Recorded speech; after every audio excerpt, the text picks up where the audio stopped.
Direction générale de la communication de l'Église méthodiste unie Côte d'Ivoire.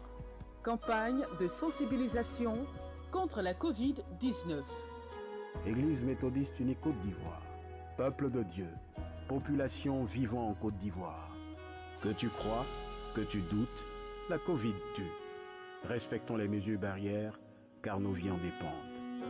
Stop, Covid-19.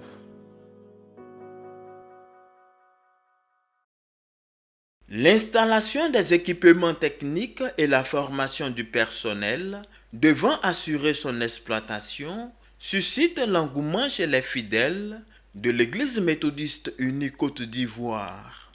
Ce vendredi 17 juin 2022, quatrième jour d'installation du matériel de la télévision méthodiste Espérance TV, pasteurs et laïcs sont venus toucher du doigt les réalités de l'avancée des travaux de la mise en place du matériel de télévision. Je suis content de découvrir enfin ce qui a été pour nous un rêve, il devient réalité, Espérance TV, en plein essor. Enfin, les méthodistes peuvent s'exprimer dans leurs médias. Il y a déjà la radio, il y a la presse, maintenant il y a TV Espérance qui vient renforcer nos capacités, n'est-ce pas, d'exploitation de nos canaux de communication. Je crois que c'est intéressant. L'ingénieur commis à cette tâche, Filippo Mazzanti, de la société italienne DM Broadcast, nous donne quelques renseignements sur le travail déjà effectué. On a fait un régie ici, où il a les mixeurs vidéo, les mixeurs audio, les logiciels de playout, tous les écrans de contrôle avec les multiview, tous les micros qui sont là-bas. Il y a les téléphones, l'enregistrement, la matrice, qui c'est pour changer tous les signaux vidéo du système. Donc c'est le cœur du système. De l'autre côté, on a les studios où on a prévu 3 ou 4 caméras qui peuvent être utilisées dans le même temps avec l'incrustation ou le chroma key. Et il a les prompteurs, il a l'écran de retour pour les présentateurs. Et on a fait beaucoup de travail pendant ces jours. On a monté toute la table, la salle de contrôle final, les nodales, les studios. Et maintenant, tous les câbles sont été installés, tout s'est configuré, tout est prêt pour la formation et pour le démarrage.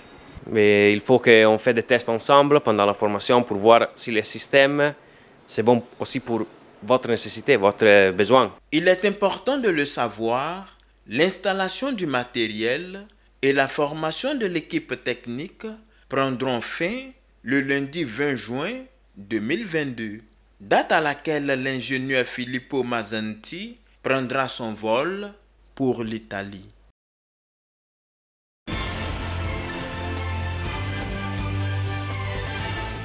À l'instar des examens à grand tirage qui se tiennent dans ce mois de juin au niveau national, l'Église méthodiste unie Côte d'Ivoire organise également son traditionnel concours d'entrée à l'ISTA, Institut supérieur de théologie d'Abadjan-Doumé, et l'Université méthodiste de Côte d'Ivoire en est le centre d'examen. Au nombre de 74 candidats, catéchistes et prédicateurs, vertu de leur apparat liturgique et venus des différents districts, ces candidats aux 5 ministères sont soumis aux différentes épreuves dans l'enceinte de l'amphithéâtre Yed Esaïe Angoran. Dieu m'a fait la grâce de pouvoir présenter ce concours d'entrée à l'ISTA et nous espérons nous retrouver au second tour pour ensuite être admis totalement pour la rentrée à l'ISTA. Nous croyons par la grâce de Dieu que nous sommes aptes après cette composition de pouvoir atteindre le deuxième tour. Connaissance de l'Église, Nouveau Testament, Ancien Testament, philosophie, français, histoire et géographie, anglais sont les 7 matières au programme de leur composition tout au long de cette semaine. Il faut noter que le concours d'entrée à l'ISTA est organisé chaque année par le Conseil des ministères, dirigé par le très révérend pasteur Eugène Assalé, et le Conseil éducation et formation de l'Église méthodiste unie Côte d'Ivoire. Comme tous les ans, des dispositions rigoureuses ont été mises en place pour le bon déroulement du concours. Il faut dire que nous allons retenir au total 12 candidats à l'issue de ce concours, donc qui oppose 74 candidats. Pour l'édition 2022, quelques innovations ont été apportées selon le comité d'organisation.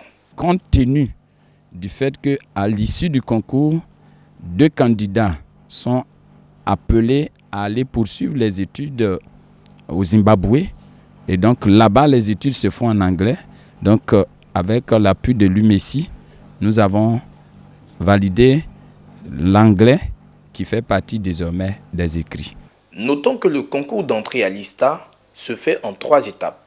La phase écrite, la visite médicale et l'entretien pastoral, entretien au cours duquel chaque impétrant justifie sa motivation à intégrer l'ISTA.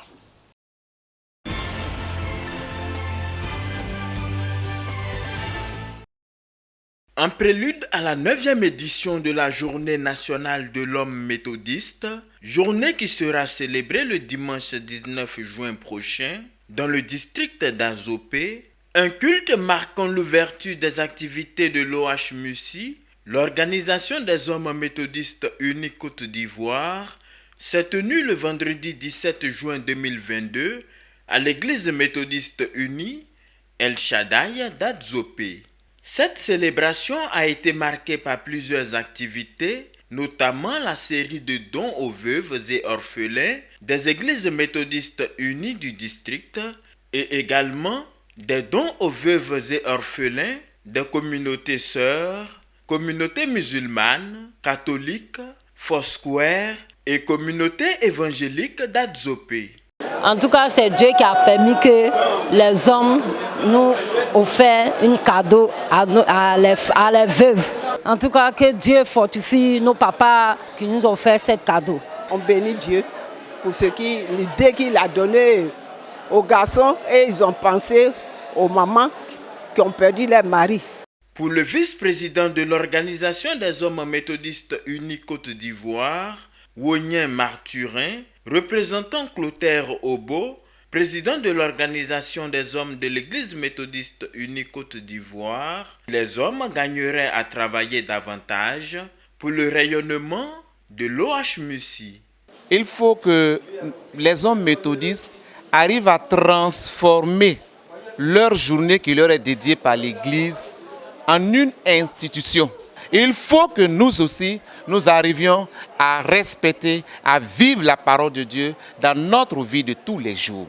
La fête des pères doit dépasser les anniversaires parce que ça nous responsabilise encore plus vis-à-vis de nos femmes, de nos enfants et de la société tout entière. Le révérend pasteur Roger Atiwa, secrétaire du district représentant le surintendant d'Azopé, a été l'officiant de ce culte.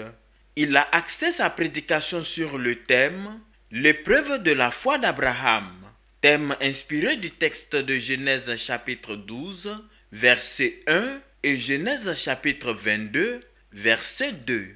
Nous devons imiter notre père Abraham, croire que Dieu est tout puissant pour réaliser l'impossible que nous pouvons traverser et vivre. Avoir la foi et faire des bonnes œuvres, c'est avoir une foi vivante. Le culte de clôture de la journée de l'Organisation des hommes méthodistes unis Côte d'Ivoire, couplé à la fête des pères, se tiendra le dimanche 19 juin 2022 à l'église méthodiste unie El Shaddai d'Azopé avec la présence du bishop Benjamin Boni.